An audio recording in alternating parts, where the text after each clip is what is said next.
Namaku Marni, aku adalah seorang ibu rumah tangga yang berusia 44 tahun.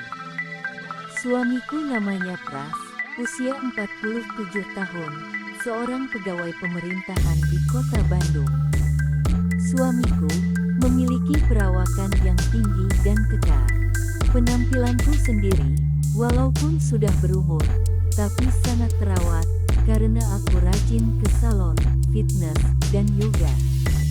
Anakku yang pertama bernama Rika, seorang gadis remaja yang beranjak dewasa.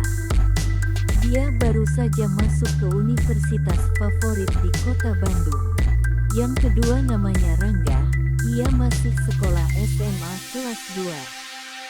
Si Rika, walaupun tinggal serumah dengan kami, tapi ia lebih sering menghabiskan waktu di tempat kosnya. Kalau si Rangga, karena cowok remaja, ia lebih sering berkumpul dengan teman-temannya, ataupun sibuk berkegiatan di sekolahnya. Semenjak tidak lagi sibuk mengurusi anak-anak, kebutuhan pribadiku semakin tua, justru semakin menjadi. Apalagi, suamiku, selain kekar, juga orang yang sangat terbuka soal urusan itu. Akhir-akhir ini, setelah anak-anak besar, kami berlangganan internet. Aku dan suamiku sering browsing masalah-masalah itu, baik video, cerita, ataupun foto-foto, segala macam cara kami lakukan. Kami melakukannya sangat sering, minimal seminggu 3 kali. Entah mengapa, semenjak kami sering berseluncur di internet, kebutuhanku semakin bertambah.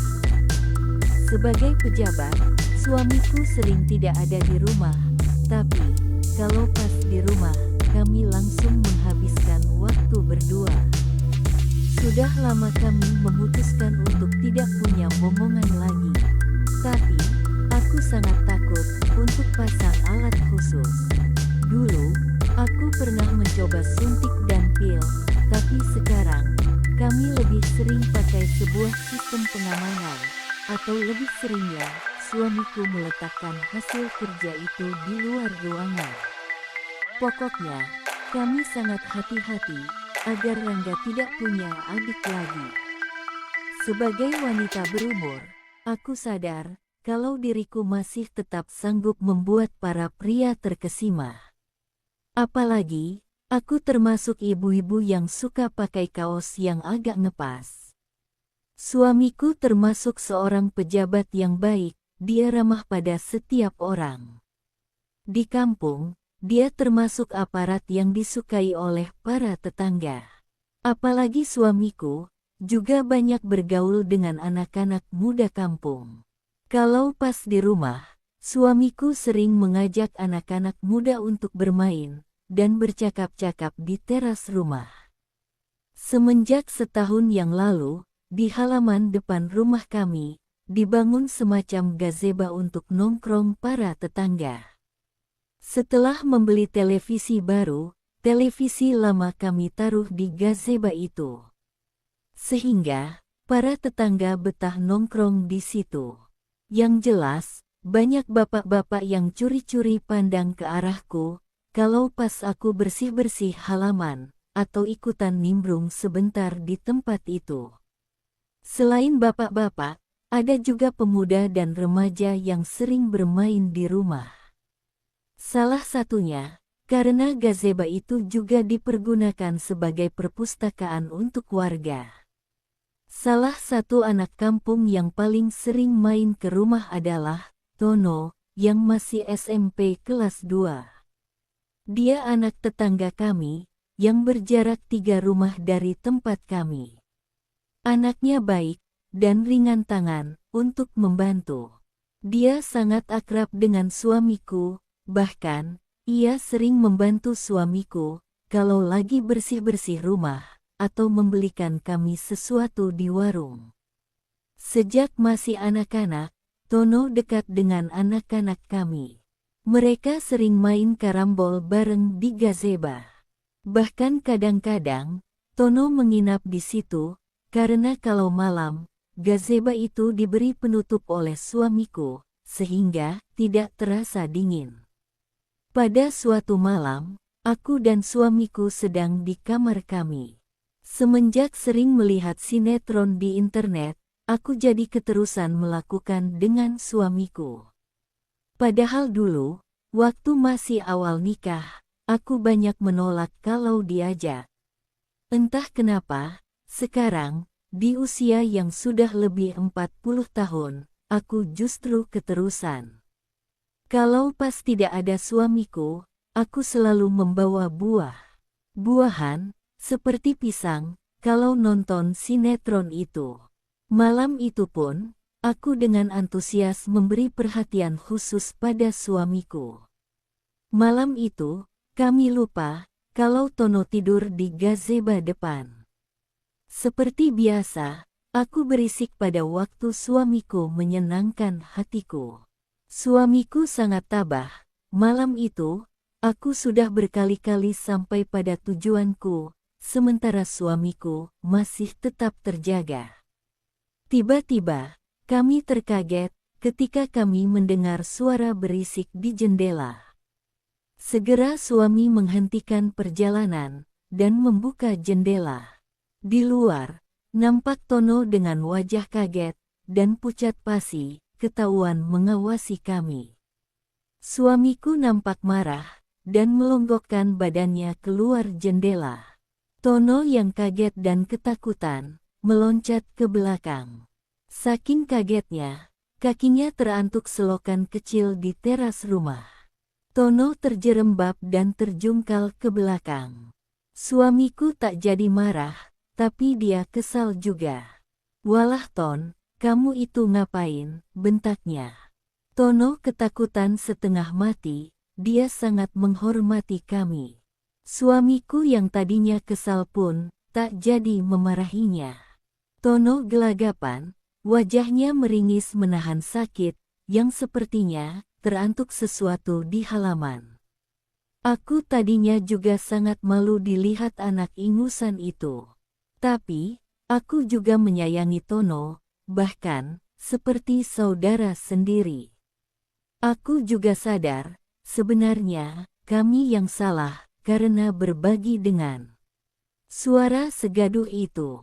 Aku segera berbenah dan ikut menghampiri Tono. "Kasian dia Mas, gak usah dimarahin, kamu sakit Ton." Aku mendekati Tono. Wajah Tono sangat memelas, antara takut, sakit, dan malu. "Sudah, gak apa-apa, kamu sakit Ton?" tanyaku. "Sini, coba kamu berdiri, bisa gak?" ujarku. Karena ketakutan, Tono gagal mencoba berdiri, dia malah terjerembab lagi. Secara refleks, aku memegang belakangnya, sehingga menjadi rangkul. "Maaf Ton," ucapku tiba-tiba, yang membuat suamiku tertawa. Aku agak kesal, aku meliriknya, kenapa dia menertawai kami. "Mas ini, ada anak jatuh, kok malah ketawa," ucapku. "Itu, si Tono, ternyata udah gede," ucap suamiku tertawa, kata sambil menunjuk ke arah sesuatu Tono. Mungkin, tadi Tono mengawasi kami sambil berkreasi sendiri. Si Tono makin tambah gelagapan, dengan ucapan suamiku. "Kasihan dia loh Mas, udah malu tuh," kataku, yang justru menambah malu si Tono. "Kamu suka ya lihat barusan Ton? Wah, hayo loh, kamu suka ya lihat Bu Marni tadi?" goda suamiku. Dia malah ketawa-ketawa, sambil berdiri di belakangku. Tentu saja wajah Tono jadi tambah memerah, aku jadi kesal juga sama suamiku. Udah gak menolong, malah menertawakan anak ingusan itu. Mas, jangan godain dia terus dong, tolongin nih, angkat dia," ucapku. Aku sungguh tidak tega melihat muka anak itu, yang merah padam karena tersipu.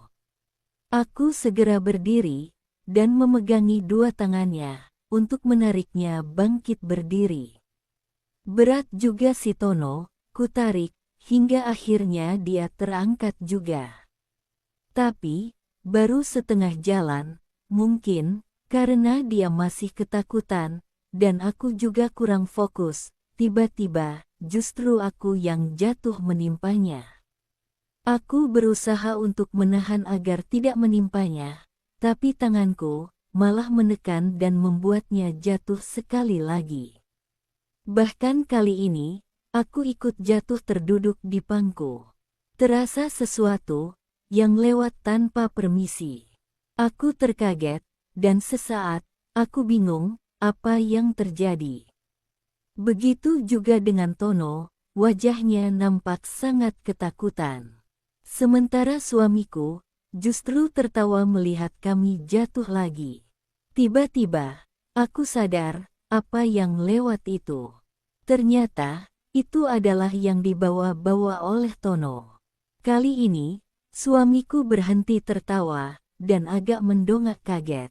"Kenapa, Bu?" tanyanya heran, melihat raut wajahku. Kami bertiga sama-sama kaget, suamiku nampaknya juga menyadari apa yang terjadi. Dia mendekati kami, dan melihat bahwa yang dibawa-bawa Tono sudah lewat jauh. Beberapa saat, kami bertiga terdiam bingung dengan apa yang terjadi. Mengingat rasa tanggung setelah dengan suamiku yang tertunda.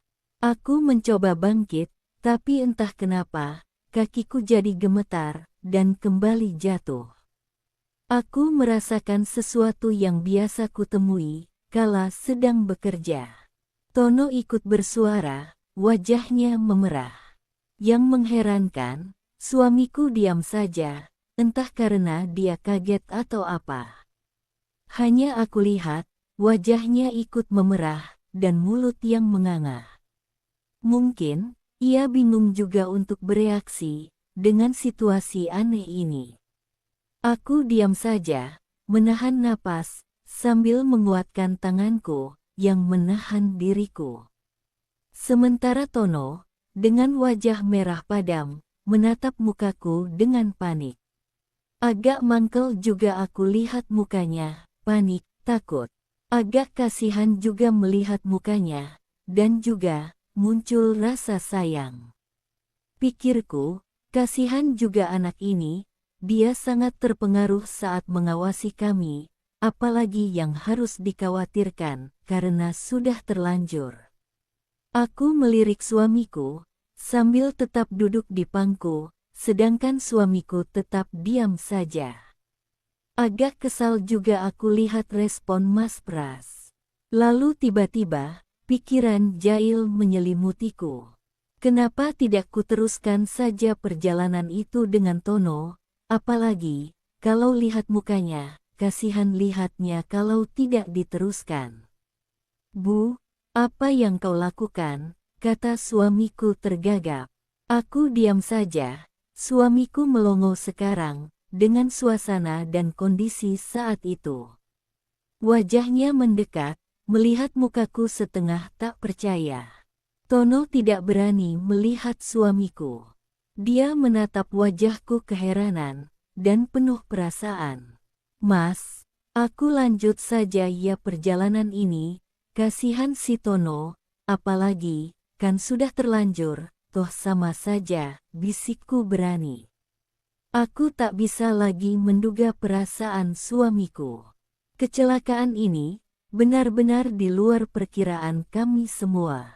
Tapi, suamiku memegang pundakku, yang kupikir, mengizinkan perjalanan itu terus berjalan. Entah apa yang ada di pikiranku, aku tiba-tiba sangat ingin mewujudkan cita-cita si Tono. Tiba-tiba, karena perasaan yang aneh ini, aku sudah tiba. Jarang aku tiba dengan segera, tak lama, Tono juga menyusulku. Aku seperti hilang kendali. Semua tiba-tiba gelap, dan aku diserbu oleh badai. Sejenak, aku diam, tak tahu harus bagaimana. Aku dan suamiku saling berpandangan. "Bu, Tono," gak pakai sabuk pengaman, kata suamiku terbata-bata. Kami sama-sama kaget, menyadari bahwa perjalanan itu tanpa sabuk pengaman sama sekali. Dan aku telah menerima banyak sekali hasilnya. Tiba-tiba, aku sadar akan resiko dari perjalanan ini. Aku dalam masa yang sedang sehat, dan sangat bisa jadi, aku bakalan ngandung dari bocah SMP yang masih ingusan. Aku dan suamiku menghela nafas, cepat-cepat aku memperbaiki kondisiku. Dengan gugup, Tono juga berbenah, dan duduk ketakutan. Maaf Mbak, akhirnya keluar juga suaranya. Aku menatap Tono dengan wajah seramah mungkin. Suamiku yang akhirnya pegang peranan. Sudahlah Ton, sana kamu pulang, mandi, dan bersih-bersih, perintahnya tegas.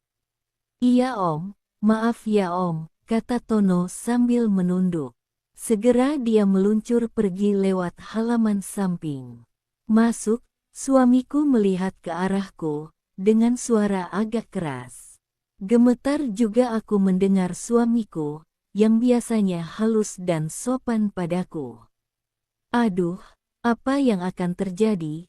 Kami berdua masuk ke rumah, aku tercekat, tidak bisa mengatakan apa-apa. Tiba-tiba, pikiran-pikiran buruk menderaku. Jangan-jangan, suamiku tak memaafkanku, apa yang bisa kulakukan? Di dalam kamar, tangisanku pecah, aku tak berani menatap suamiku. Selama ini, aku adalah istri yang setia, dan bahagia bersama suamiku. Tapi malam itu, tiba-tiba, aku merasa sangat-sangat bersalah. Agak lama suamiku membiarkanku menangis. Pada akhirnya, dia mengelus pundak. Sudahlah, ini kan kecelakaan kerja saja, katanya. Hatiku sangat lega, aku menatap suamiku. Tiba-tiba, aku menjadi sangat takut kehilangan dia. Tapi Mas, kalau aku Halimah gimana? Tanyaku memberanikan diri. Ah, mana mungkin, dia kan masih ingusan, dan kalaupun iya, kan gak apa-apa juga, si Rangga juga sudah siap kalau punya adik lagi, kata suamiku. Jawaban itu sedikit menenangkan hatiku. Akhirnya, kami melakukan perjalanan itu lagi. Kurasakan, ia begitu giat dalam bekerja, entah apa yang ada di pikirannya, aku tak tahu. Sampai-sampai, aku merasa lelah, mengikuti perjalanan suamiku. Hari-hari selanjutnya berlalu dengan biasa. Aku dan suamiku tetap dengan keakraban yang sama. Kami seolah-olah melupakan kejadian malam itu. Hanya saja, Tono belum berani main ke rumah. Agak kangen juga kami dengan anak itu. Sebenarnya, rumah kami dekat dengan rumahnya, tapi aku juga belum berani untuk melihat keadaan anak itu. Singkatnya, Tono datang ke rumah, mengantarkan undangan selamatan keluarganya. Wajahnya masih kelihatan malu-malu ketemu aku. Aku sendiri, dengan riang menemuinya di depan rumah. Entah kenapa, aku merasa kangen sekali sama anak itu. Padahal, dia jelas masih anak ingusan, dan bukan tipe anak SMP yang populer dan gagah. Jelas, si Tono tidak terlalu gagah, hanya saja, badannya memang tinggi. Ayo masuk dulu, Mbak buatin minum ya, tawarku. Tono tampak masih agak malu dan takut untuk masuk rumah kami. Siang itu, suamiku masih dinas, anak-anak juga tidak ada yang di rumah. Kami bercakap-cakap sebentar tentang sekolahnya, dan sebagainya. Sekali-kali, aku merasa, Tono melirik padaku. Wah, gak tahu kenapa, aku merasa senang juga diperhatiin sama anak itu. Waktu itu, aku mengenakan kaos, karena barusan, aku ikut kelas yoga bersama ibu-ibu. Akhirnya, tidak begitu lama, Tono pamit pulang.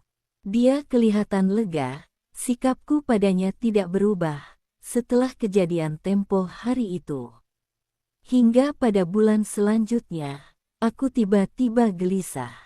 Sudah hampir lewat 2 minggu aku belum kedatangan tamu. Tentu saja, kejadian waktu itu membuatku bertambah panik.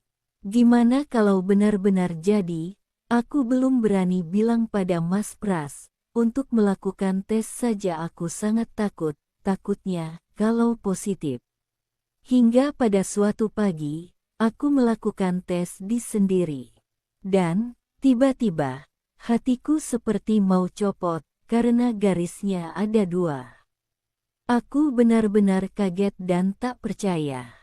Jelas ini bukan dari suamiku, kami selalu melakukan perjalanan dengan aman.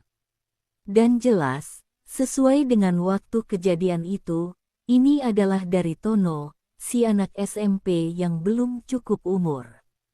Aku benar-benar bingung, seharian, aku tidak dapat berkonsentrasi.